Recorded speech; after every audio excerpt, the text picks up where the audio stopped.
So it's great, love Chinese food. And we got to talk and said, but we're going to drive a ways, it's about an hour.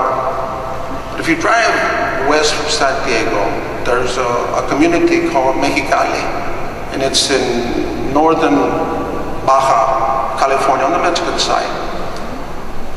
And they took me there. It took us about an hour and 30 minutes.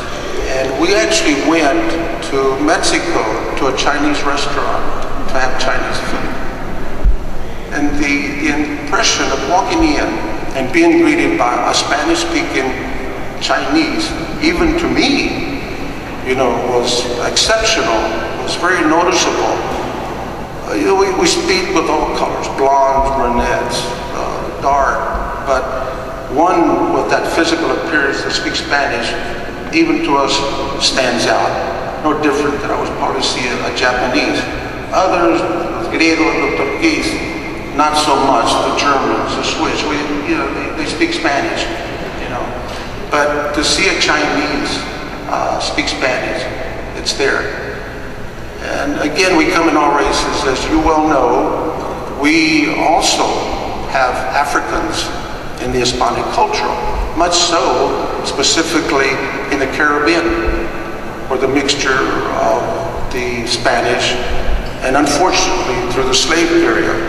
We also have in the area of Veracruz, a marvelous tropical Gulf of Mexico area, that the small amount of slaves came in there, and through the hanky-panky and intermarriage, we have the Africans in the part of Mexico. So that story about the Chinese speaking Spanish, is one that stands out. My own child, I have two boys, one older and one younger, still in high school. And we tell this story, or one of his teachers tells this story. When my son was 5 years old, he was going to an elementary school that was integrated, that was very diversified. People came there with all cultures and spoke several languages. And my son was picked up by a small bus.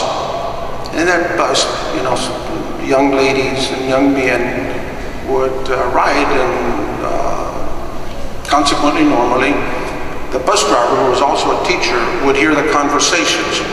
And as you've heard, kids say the darndest things. So he would listen. And he came one day and told us a story that stood out. And he said there was my son and a young lady and a young man there speaking. And they somehow got into religion. And one child said, well, I'm Jewish. And the young lady got up and says, well, I'm Catholic. And my son, bursted up and he said, I'm Mexican. In the sense, you say, but look what we've done. It taught us that my wife and I had succeeded. That we had taught this young man not to be inferior, not to take judgmental people by his dark hair and his light skin, but to accept what he was. And at that age, to this day, very proud. Accepts it, speaks Spanish, improvement there, but he understands. So in that story, if we could teach our young men and young women to accept what we are and who we are, would be, a road where we could have enormous success. We Hispanics love color.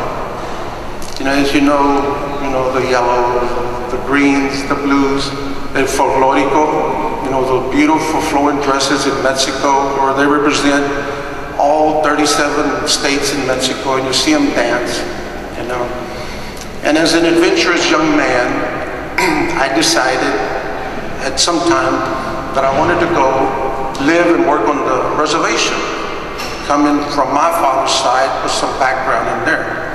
So I went to work on an Indian reservation in New Mexico, and more pueblos than there are reservations, but I went to work there 1 year.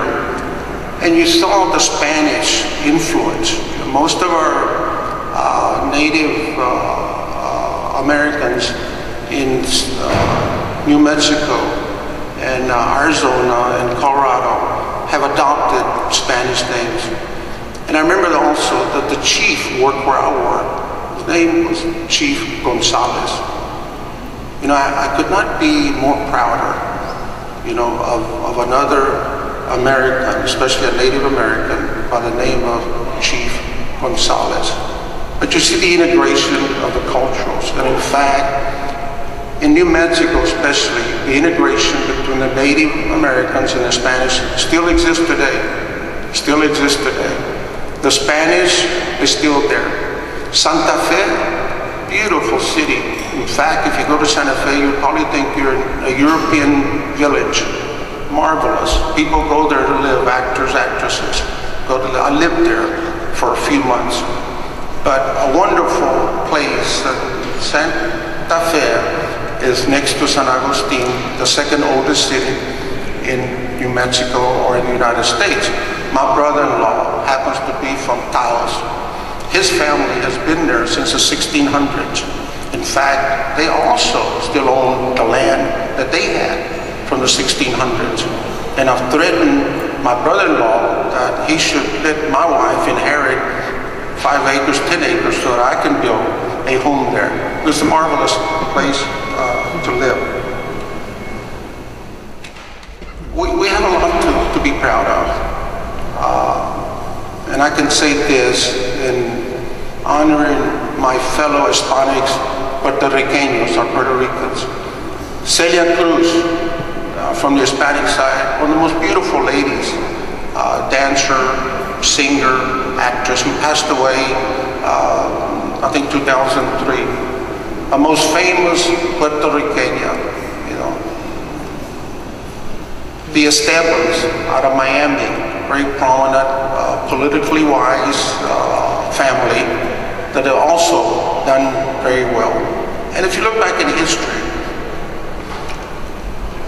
in the beginning of after World War II, when the movie business in Hollywood got going, and by the way, before Hollywood there was Cuba and there was Mexico City. And go back and read about where the movies were made before World War II. They were in Cuba, they were in Spain, or they were in Mexico. And those actors and those producer directors were the ones that came to Hollywood and began Hollywood.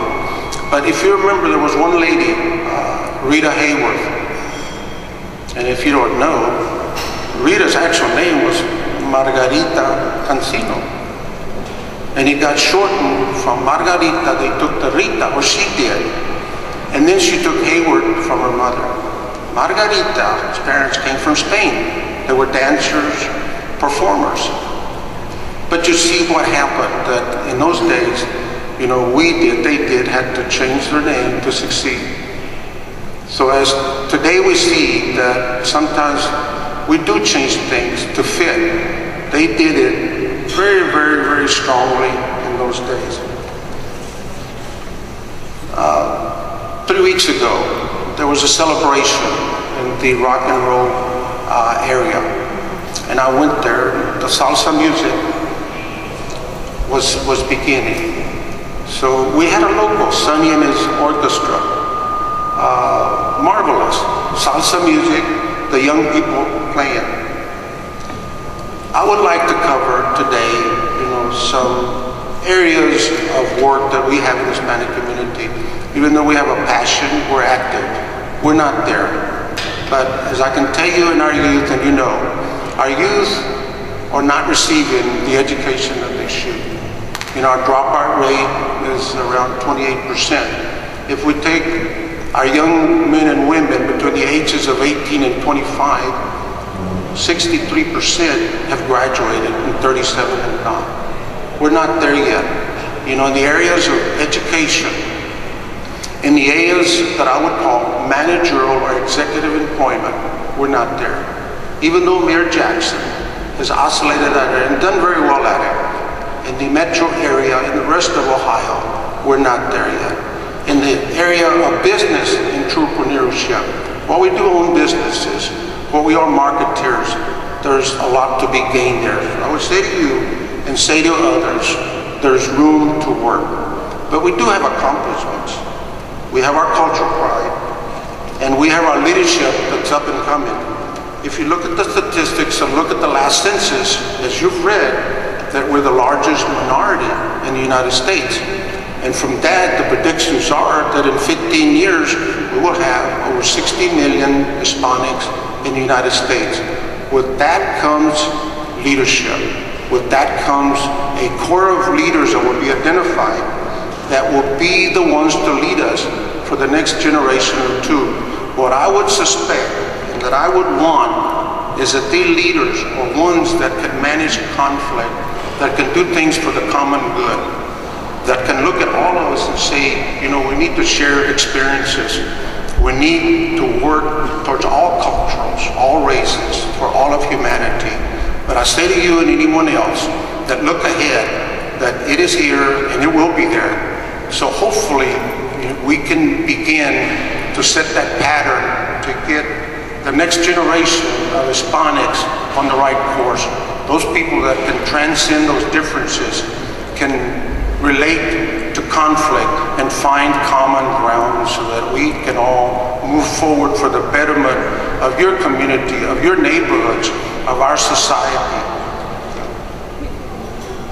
In the areas especially that you will probably see, in the areas of local government and state government, that you will see these clusters of Hispanics come to power in the voting and the election side. But we need to ensure that these people, you know, are trained and experience the natural expectations that we all have, that these young men and mature adults will perform and make those choices for the common good. Activism is great. No question about it, that historically it's gotten it there, but so has common ground. We see it today in our federal government. We see it so enormously, so shakily our heads. We all know it. But if we're taught at an early age to accept people for who they are and what they are, that in itself is the core teachings of a person that is in a leadership position that can make a choice that is for the betterment of us all. I want to leave you today with that thought that we as a culture have done well, but we've got a few days to go. But again, in looking back, the prejudices that we've had, you know, the inconveniences, the conflicts that we have, learn from those, you know, accept them. Put them in your hip pocket, leave them there, the harsh ones, and accept some that are precious, passionate, that can make us all, you know, force us all to move forward for the common good of this glorious community of Cleveland. I thank you, and may God bless you.